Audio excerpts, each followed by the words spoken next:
Assembleia de Deus. Ministério Josué Brandão.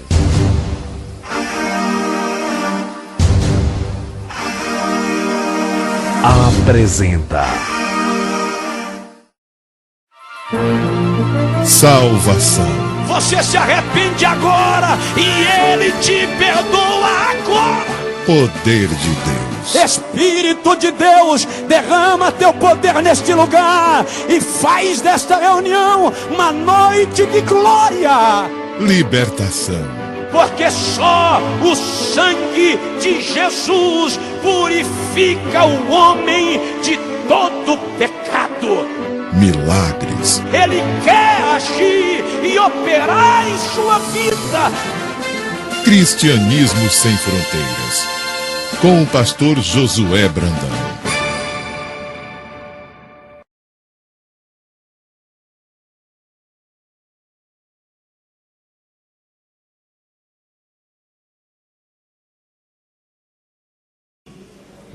Nós vamos ler dois textos nesta noite, porque nós vamos começar hoje, terça-feira, a falar sobre as armas da nossa vitória. E nós vamos falar sobre oração, jejum e vigilância. Hoje nós vamos falar só acerca de oração. Por isso nós vamos ler dois textos. Primeiro, nós vamos ler 2 Coríntios, capítulo 10, versículos 4 e versículo 5, que diz assim: pois as armas da nossa milícia não são carnais, mas poderosas em Deus, para a demolição de fortalezas, derribando raciocínios e todo baluarte que se ergue contra o conhecimento de Deus, e levando cativo todo pensamento à obediência de Cristo. Amém? Folheie a sua Bíblia, por favor, até a epístola de Tiago, capítulo de número 5. Os irmãos que estão diante do telão, se possível também manuseie sua Bíblia. Os irmãos que estão em casa nos acompanhando pelo culto online, sejam bem-vindos e leiam também conosco a palavra e reflitam nela nesta noite. Tiago, capítulo 5, versículo de número 16. Tiago está após a epístola do escritor aos Hebreus, vizinho à epístola primeira de Pedro.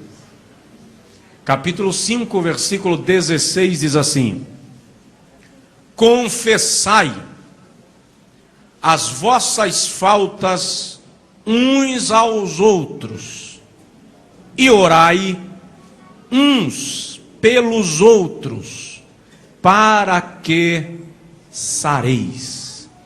A oração feita por um santo, amém? Amém. Amém não, irmão. Não é por um santo, é por um justo. A oração feita por um perfeito, amém? Cuidado, presta atenção. A oração feita por um justo pode muito em seus efeitos. Quantos podem dizer amém?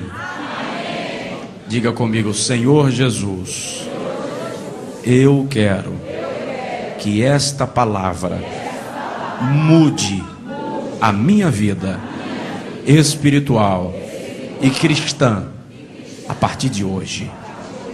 Amém. As armas da nossa vitória. O apóstolo Paulo, em nenhuma das suas cartas, leva-nos a entender que a vida cristã será ou seria uma vida sem embates. Toda a Bíblia prevê dificuldades, adversidades na vida cristã. O próprio Jesus, uma certa feita, e João escreveu no capítulo 16, versículo 33, disse: no mundo tereis aflições. No outro texto, o apóstolo Paulo, escrevendo aos Efésios, lá no capítulo 6, ele diz que a nossa luta, versículo 10, não é contra a carne, nem contra o sangue, mas contra as hostes espirituais da maldade nas regiões celestiais. Sendo o nosso inimigo, o nosso opositor, um ser espiritual, as armas da nossa batalha não podem ser carnais. Não podemos fazer da nossa força a resistência do braço, não contra as trevas.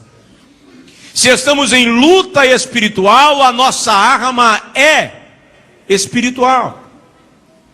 O apóstolo Paulo, quando escreveu aos Efésios, no texto que eu citei, e ele fala da armadura de Deus, ele cita uma série, faz uma relação das armaduras espirituais. E ele cita o escudo da fé, a espada do Espírito, o capacete da salvação, a couraça da justiça, calçando os pés na preparação do evangelho da paz. Mas estas armaduras são obtidas na presença de Deus. E o grande problema da igreja dos nossos dias é que ela está revestida de todas as armaduras humanas, carnais, jurídicas, mas nós infelizmente desaprendemos a vencer de joelhos. Não sabemos vencer pela oração. É sobre ela que eu quero falar nessa noite, uma vez que toda a Bíblia nos admoesta a orar. Os 4 evangelhos que trazem a biografia de Jesus fazem-nos entender que 1/3 da vida do mestre era permeada pela oração. Em algumas ocasiões a Bíblia revela ele subindo ao monte ou indo ao deserto para orar ao entardecer e reaparecendo ao amanhecer, ou seja, orou a noite inteira.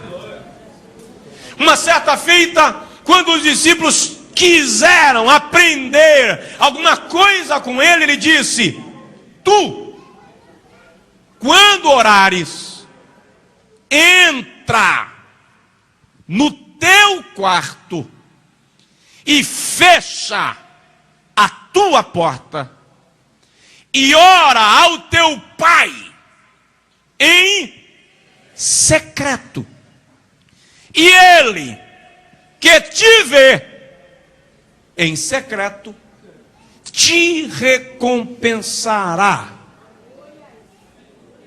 publicamente.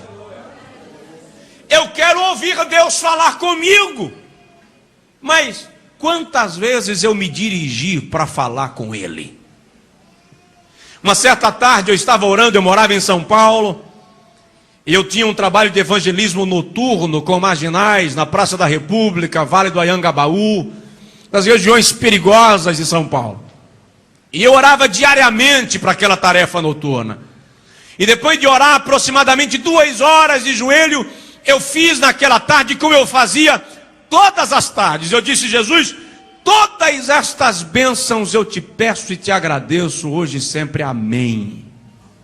Quando eu fui levantando, o Senhor falou no meu coração muito forte, e o Senhor disse: Josué, você é mal educado. Mas foi muito forte. Eu voltei para o joelho e disse para o Senhor: não entendi. E o Senhor me disse: você é mal educado. E eu disse: Senhor, me ajuda a entender. E o Senhor me perguntou: o que você acha de ficar por 2 horas trancado num quarto com uma pessoa, numa tarde quente como esta, e a pessoa fala e não para ouvir você falar? E eu pensei comigo: dá vontade de mandar embora. E o Senhor me disse: você falou durante 2 horas e não me deixou falar nem 2 minutos, e eu quero falar com você. Daquele dia em diante, a minha oração, isso é uma questão particular, a minha oração é dividida em etapas, e ao final de cada etapa eu paro. Senhor, queres falar comigo alguma coisa? E fico em silêncio algum tempo, porque a Bíblia diz em Jó 33:14, que o Senhor fala uma vez, e ainda 2, se os homens não lhe atendem.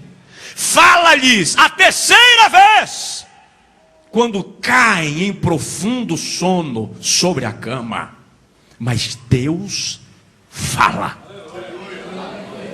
Lá em Êxodo 33:11, a Bíblia diz assim: e falava o Senhor a Moisés face a face, como qualquer fala com o seu amigo. Números capítulo 7, versículo 89, a Bíblia diz que todas as vezes que Moisés entrava na presença do Senhor, o Senhor lhe falava da arca do testemunho. Dá uma olhada na pessoa do teu lado e diz para ele: Deus quer falar com você. Agora entenda uma coisa: a melhor maneira de bombardear o inferno não é com jargões espirituais, chavões. A gente acha que ataca o diabo quando gritamos: está amarrado. Não dá para amarrar de corda. Achamos que afugentamos o diabo quando colocamos a Bíblia aberta no Salmo 91 o tempo inteiro na cabeceira da cama. Ajoelhe. E quando você ajoelhar, o inferno vai ser incomodado. A Bíblia diz no primeiro livro dos Reis, capítulo 18, versículos 32, a partir do versículo 32, quando Elias estava no Monte Carmelo, no desafio contra os profetas de Baal, foi a sua oração quem destronou a ação da idolatria em Israel. Daniel capítulo de número 10, a Bíblia diz que Daniel entrou numa campanha de jejum e oração de 21 dias. E é interessante que quando o anjo responde, traz a resposta da oração a Daniel, ele diz assim: no princípio das tuas orações, eu fui enviado para te trazer resposta. Mas o príncipe do rei da Pérsia me interpelou, atravessou no caminho, e o Senhor enviou Miguel. Eu gosto desse texto, um dos principais. Eu gosto porque tem gente que acha que Miguel é uma divindade. Eu gosto desse texto porque tem gente que acha que Miguel é o único anjo de força no reino de Deus. Tem gente até que diz assim: Miguel vai do teu lado para te proteger. Mas não vai mesmo. E o detalhe: o Senhor enviou Miguel, um dos principais. Ele não é o único. Um dos principais. E ele ficou a pelejar com o príncipe do rei da Pérsia. E eu vim te trazer resposta. E vou voltar, porque está subindo o príncipe do rei da Grécia, e eu pelejarei contra ele por causa do teu povo. Quando você entra em oração, você provoca uma reação no reino espiritual. Talvez seja por isso que nós estamos nos acomodando tanto sem orar, porque menos oração, mais acomodação. Só que quanto maior a acomodação, menos vitórias alcançadas. Deixamos para orar quando a coisa aperta. Aí quando aperta, vamos orar e entramos em desespero e fazemos besteira. Dá uma cotoveladinha no vizinho de leve, porque agora a palavra é forte, e diz para ele: vai orar, irmão. Sabe do que eu lembro agora? Nós estamos em pleno mês de janeiro, tem muita gente de férias. Eu lembro do rapaz que estava indo passear nas férias, e a mãe falou: ó, não esquece de orar, tá? Sua mãe, que é isso? Eu estou de férias. Tem gente tirando férias da presença de Deus. Nossa vida precisa voltar ao princípio da oração. Precisamos regressar àquelas madrugadas em que você levanta sem saber por que levantou. E de repente ajoelha um pouquinho e conversa com Deus. Esta é a arma da nossa vitória. Não é carnal, é espiritual. E é poderosa em Deus. Ninguém atropela uma pessoa que vive de joelhos. Mas eu quero observar contigo nesta noite alguns princípios da oração. Agora, pelo amor de Deus, é culto de doutrina, tá? Ora. Chega na igreja e ora. Seja você assembleano, batista, presbiteriano, metodista, independente, ora. Satanás não conhece placa denominacional, não respeita FGTS espiritual. Tem gente que pensa que existe Fundo de Garantia por Tempo de Serviço Espiritual. Eu tenho 40 anos de crente, Satanás tem que me respeitar. Não respeita não. O que impõe autoridade é a graça obtida pela oração. Primeiro, ore ao Pai em nome de Jesus. Vamos lá. Tem muita gente pedindo coisas aos anjos. Tem muita gente dizendo que o anjo vai batizar, o anjo vai curar. Anjos são espíritos ministradores a serviço de Deus pela igreja. Jesus diz em João 15:16 assim: não vos escolhestes vós a mim, mas eu vos escolhi a vós, e vos nomeei, para que vades e deis fruto, e o vosso fruto permaneça, a fim de que tudo quanto pedirdes ao Pai em meu nome, Ele vô-lo conceda. A oração é feita ao Pai em nome do Filho. Aí me dê licença, com todo respeito às suas convicções religiosas, mas eu preciso dizer que há um adesivo de carro por aí que é uma completa contradição em relação à Bíblia. Diz assim: peça à mãe que o filho atende. Não é bíblico. O que a Bíblia diz é: peça ao Pai em nome do Filho para obter resposta. João capítulo 16, versículo 23 e 24 diz assim: naquele dia nada me perguntareis.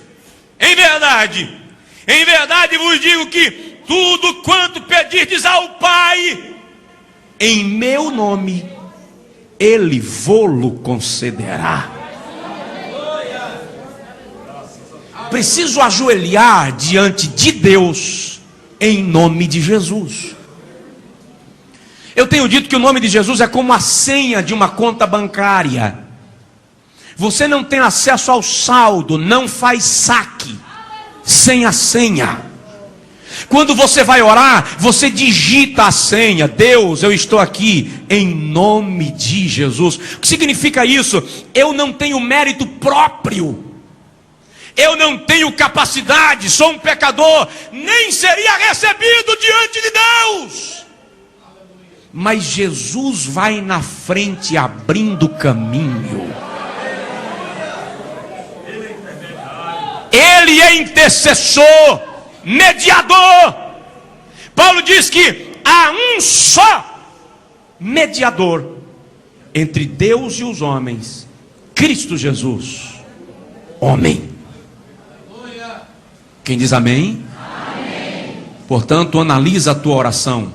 Veja como é que você se dirige ao Senhor em oração, porque é Bíblia isso aqui. E aí nós precisamos parar com a ideia de anjos que fazem e deixam de fazer, porque quem faz é o Senhor.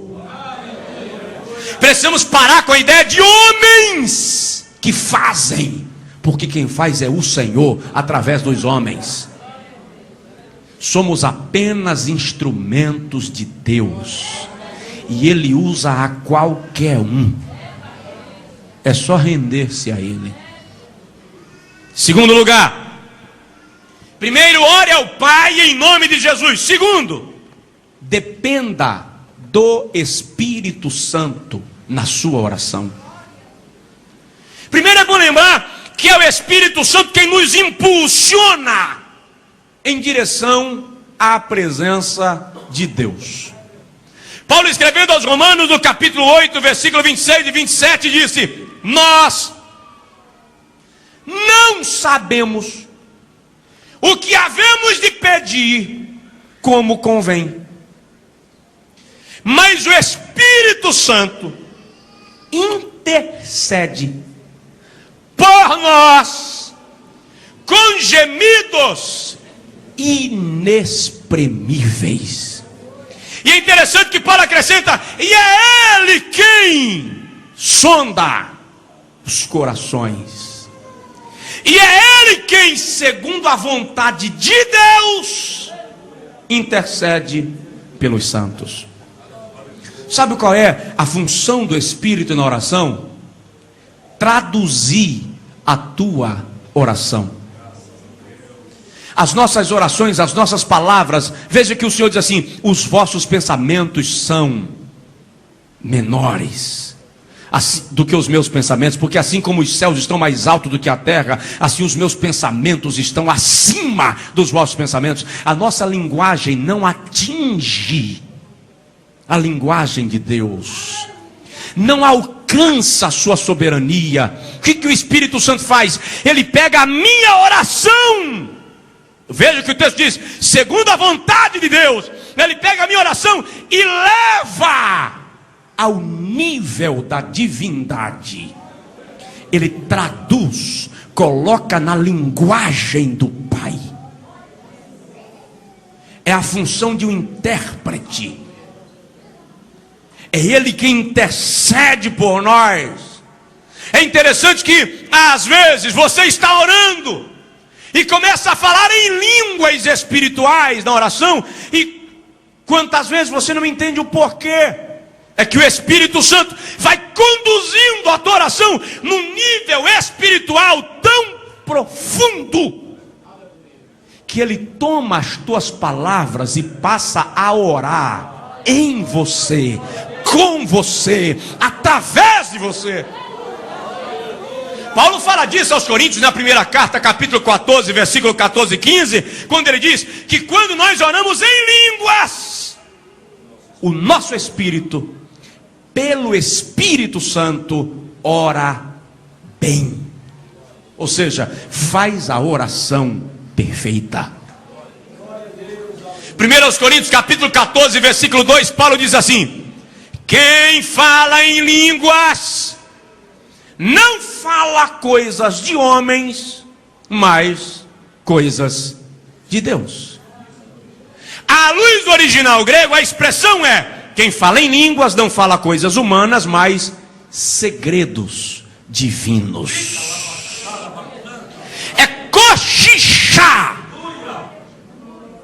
É falar em segredo com Deus na oração. E nós não podemos abrir mão disso, porque quando isso acontece, é interessante que o apóstolo Judas, detalhe, Judas, escritor da epístola, não tem nada a ver com Iscariotes, tá? Ele diz no versículo 20 da sua epístola: orando no Espírito.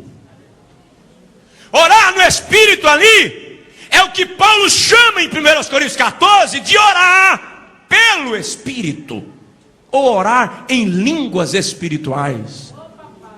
A igreja pentecostal está perdendo essa identidade. Estamos nos tornando ecléticos, nos adaptando, estamos nos tornando conformes. Mas o Espírito de Deus quer ajudar você na oração e fazer você sentir a poderosa presença do Senhor enquanto ora. Oh, aleluia! Glória a Deus! Ore ao Pai em nome de Jesus. Dependa do Espírito enquanto ora. Diga comigo: Santo Espírito, eu preciso da tua companhia na minha oração. Aleluia. Terceiro lugar, princípios da oração, as armas da nossa vitória. Tem gente aqui que está tentando vencer no grito, tentando vencer na raça, tentando vencer na sabedoria humana. Tem gente querendo aplicar os princípios da arte da guerra na sua vida espiritual. Pode funcionar na sua vida profissional, como executivo. Na vida cristã, as armas da nossa milícia não são carnais. Terceiro, resolva o que você vai pedir. O que você quer da parte de Deus. Tiago diz assim: quem quer sabedoria, capítulo 1, versículo 5, peça a Deus. Peça, porém, com fé, sem duvidar.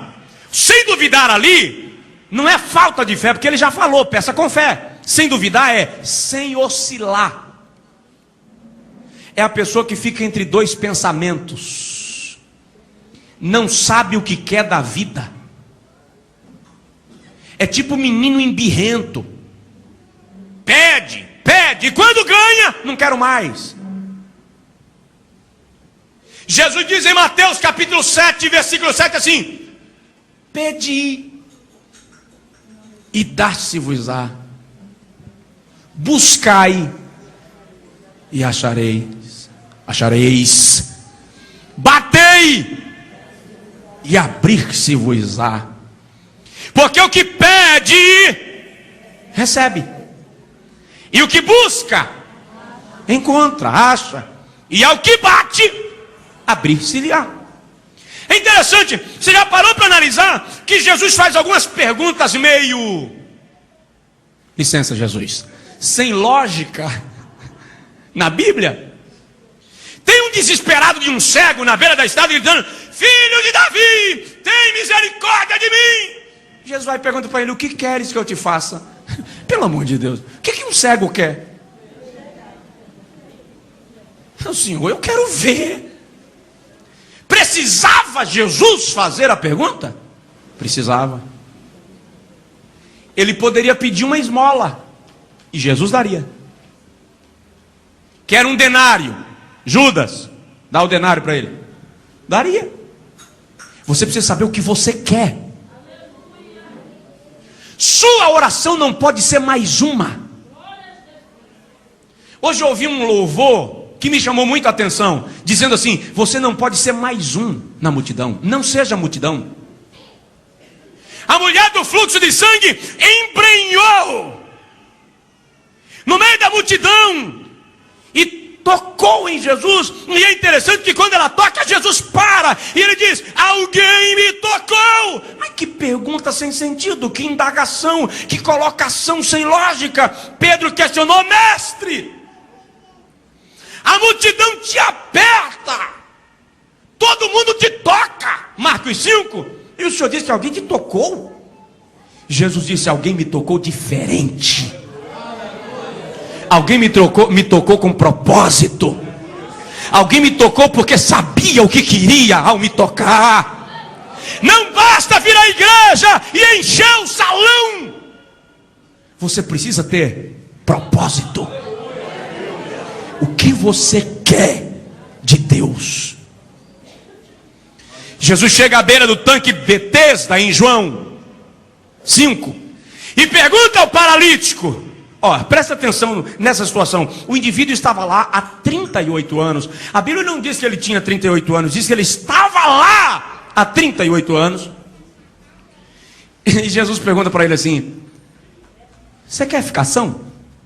Ora, se eu estou aqui há 38 anos esperando um anjo mover as águas, o anjo movia as águas periodicamente para eu me jogar dentro delas e ser curado, e eu nunca consegui uma vez em 38 anos, o que será que eu quero aqui?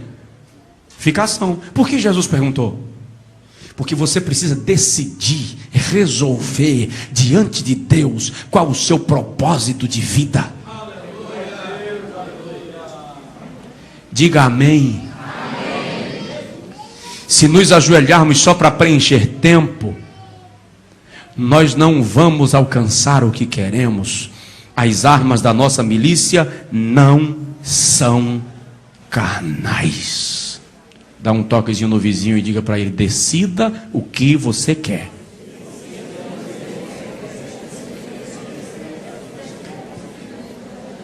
Em quarto lugar, leia a Bíblia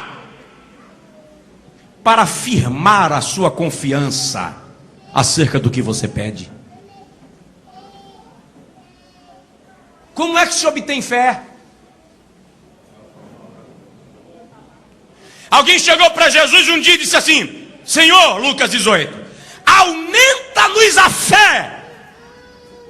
Jesus colocou a mão na cabeça dele e disse assim: receba. Foi isso? Ele começa a falar: se tiverdes fé do tamanho de um grão de mostarda, falareis ao monte. Por quê? Por causa de um princípio que Paulo revela posteriormente em Romanos 10, 17. A fé vem pelo ouvir, e o ouvir a palavra de Deus. Eu preguei em São Luís, no Maranhão, uma época dessa, e contei o testemunho de uma irmã a quem eu acompanhei com oração, juntamente com outros irmãos, porque o marido dela tinha ido embora com a amante. E eu disse para ela: a senhora quer o seu marido de volta? Ela disse: quero. Eu falei com ela: ele vai voltar. Ela disse: mas ele não me quer, pastor. Eu disse: não, irmã, peraí, a senhora quer? Quero. Então ele vai voltar. Ela disse: mas pastor, o senhor não entendeu. Eu falei: irmã, você é quem não me entendeu. Seu marido é escravo do pecado. A vontade dele foi dominada pelo pecado. A sua vontade está inerente à vontade de Deus. E eu contei o testemunho. O marido daquela irmã realmente voltou para casa. E quando eu contei isso no Maranhão, tinha uma irmã. Há quase 20 anos o marido dela tinha ido embora. E quando ela ouviu o testemunho, ela disse que falou: se essa irmã que o pastor falou conseguiu, eu também consigo.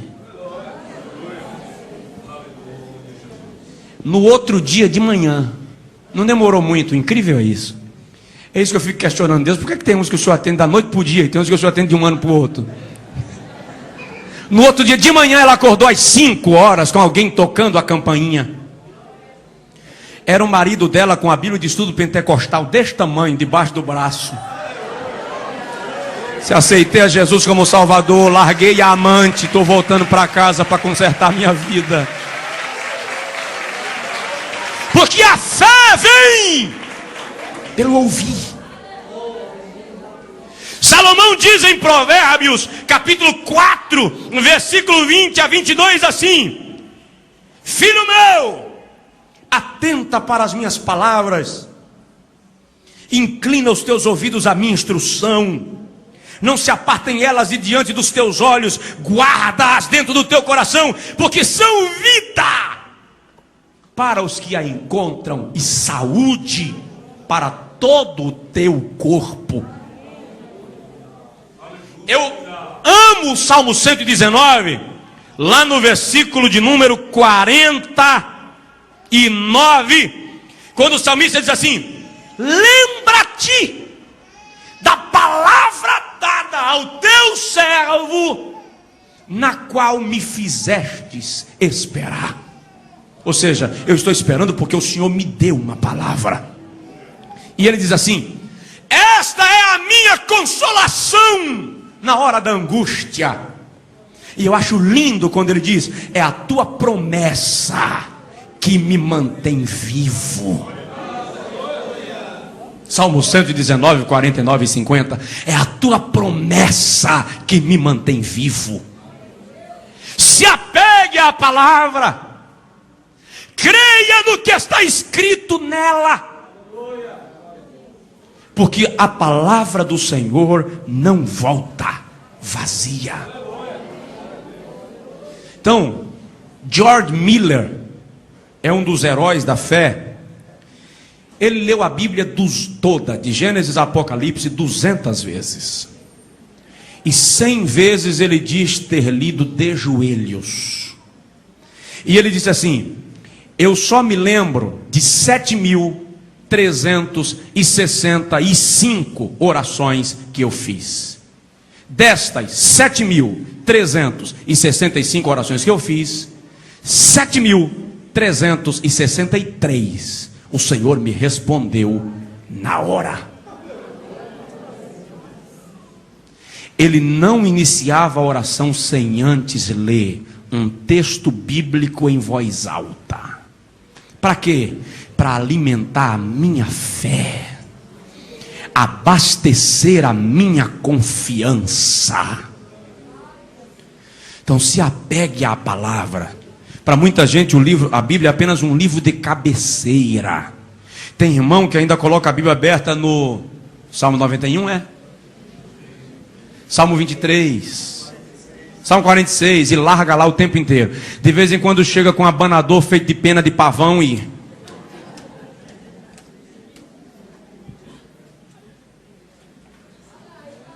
fala, Deus. Fala não, irmão. Não é assim. Não é poção mágica. Ela tem que se tornar real para mim. Tem que se tornar real na minha vida. Amém? Se apegue à palavra. Dá um toque no vizinho e diz para ele: a promessa te mantém vivo. Ah, quantas vezes você quer fazer loucura. Quantas vezes você quer fazer besteira no desespero. E quando você vai desenfreado, você lembra de uma promessa. Aí você para e diz: eu não vou sacrificar a promessa pela circunstância. Eu tenho promessa. Se mantenha vivo pelo que Deus lhe prometeu. Quinto lugar, e já encerramos. Creia que receberá. Irmão, a Bíblia diz que tudo que não é por fé é pecado. Hebreus capítulo 11, versículo 6 diz que sem fé é impossível agradar a Deus. Jesus diz em Marcos 11, 23 que nós devemos orar crendo que receberemos. E se orarmos crendo, o Senhor entrará em ação pela nossa fé. Agora eu acho que vocês já perceberam que eu sou contra toda tentativa de perfeição humana. Aquela ideia de criar uma moldura e fazer de conta que somos anjos sem asas. A religião nos ensinou isso. As pessoas têm que ver você perfeito. Você não falha. E eu já vi gente pregando de uma fé perfeita. Diz e acontece. Eu ainda não a alcancei. Eu me identifico muito com um pai de família que tem na Bíblia, que ele chega para Jesus, pastor Menezes, e diz assim: Senhor, cura o meu filho. E Jesus disse assim: eu curo, se você crê. E ele disse: eu creio.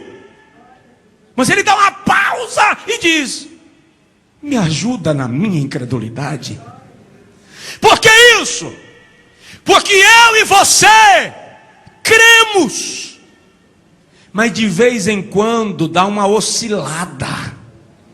O desespero bate, você crê, mas Deus não respondeu e o aperto chegou, aí você entra em crise.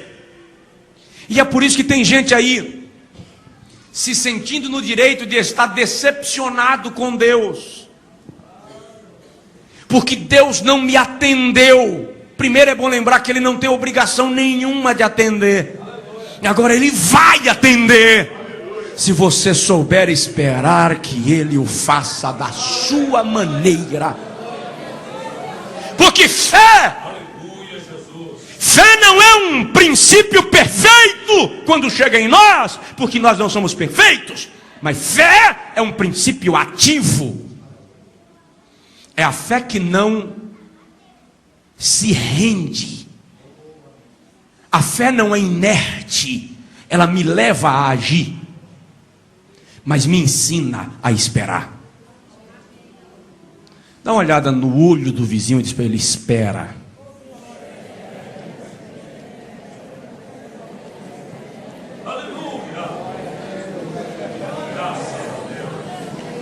Por que Deus já atendeu fulano e não me atendeu? Porque Deus tem maneiras diferentes de trabalhar. Você já parou para analisar isso? Já parou para analisar que Deus tem maneiras diferentes de trabalhar? Israel passou pelo Mar Vermelho como? A pés enxutos. Mas quando passou no Jordão, teve que molhar os tornozelos. Jonas teve que ir por baixo. Pedro caminhou sobre as águas. Paulo, se quis, em Atos 27, teve que nadar. Veja só, um vai de pés enxutos, o outro tem que molhar os pés, um tem que mergulhar, o outro vai por cima das águas, o outro, se quiser, nade. Não importa como você chega do outro lado, o que importa é chegar. Se você vai a pés enxutos, se você teve que mergulhar, se você se molhou, se caminhou sobre as águas, ou se teve que nadar, não é da conta de ninguém, é com você e Deus. O que importa é chegar do outro lado e diga: eu vou chegar do outro lado. Glorifique ao Senhor, aplauda-o se quiser, porque você vai chegar. Oh, aleluia! É uma questão de crer, saber esperar o momento de Deus, por fé. A Bíblia diz assim: quem crê, não se apresse. Vamos terminar, né, irmão? As armas da nossa milícia não são carnais. Desculpa eu dizer um negócio para vocês aqui, não se ofende não, tá? Próxima vez que eu chegar aqui no culto, eu quero ver uma igreja orando. Sentado, de pé, de joelho, deitado. Isso é uma questão sua. Mas por favor, ora. Ora. Você não sabe quantas barreiras caem quando você ajoelha. O remanjo da ganai deva surihanjuna. Quando você levanta a madrugada e desce diante de Deus com um sono violento, mas você consegue pelo menos dizer assim: Jesus, eu estou aqui. Jesus olha de lá e diz: meu filho, minha filha, eu também estou aqui.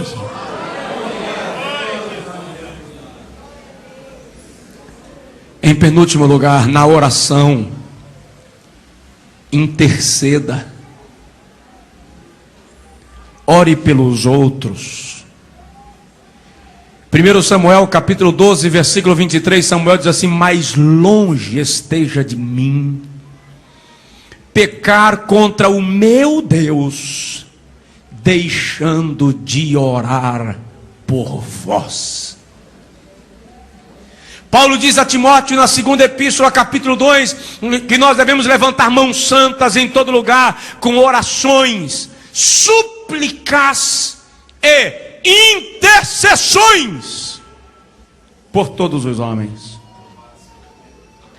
Comumente nós mal temos tempo para orar por nós.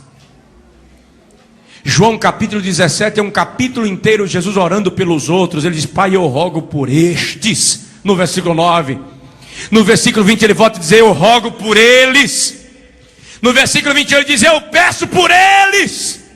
No versículo 22, para que eles sejam. E no versículo 24, para que eles estejam. Ele ia para a cruz, ele iria para o martírio, e em vez de se preocupar com ele, ele ora pelos outros.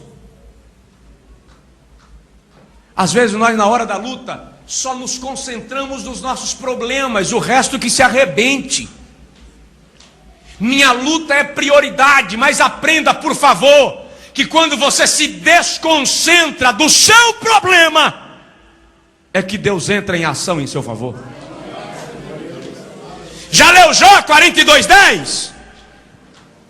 Tem gente que pensa, irmão, que a tribulação dos homens de Deus na Bíblia começou de manhã e terminou de tarde. O historiador diz que Jó ficou 7 anos na chaga. 3 anos foi o período de recuperação. José ficou 10 anos na prisão, na casa de Potifar, e 3 anos na prisão, escravo por 13 anos. E nós pensamos que eles começaram a lutar de manhã e venceram à tarde. Jó ficou 41 capítulos questionando, tentando entender, discutindo conceitos, filosofias, teologias, argumentos. Mas a Bíblia diz que Deus mudou o cativeiro de Jó quando ele orava pelos seus amigos. Orava pelos seus amigos. Faça um compromisso com a pessoa que está do seu lado agora. Você nem conhece, né? Nunca nem vi, talvez. Pergunta o nome dele aí, no telão. Como é seu nome? Pergunta aí. Amém? Amém? Agora diga para essa pessoa: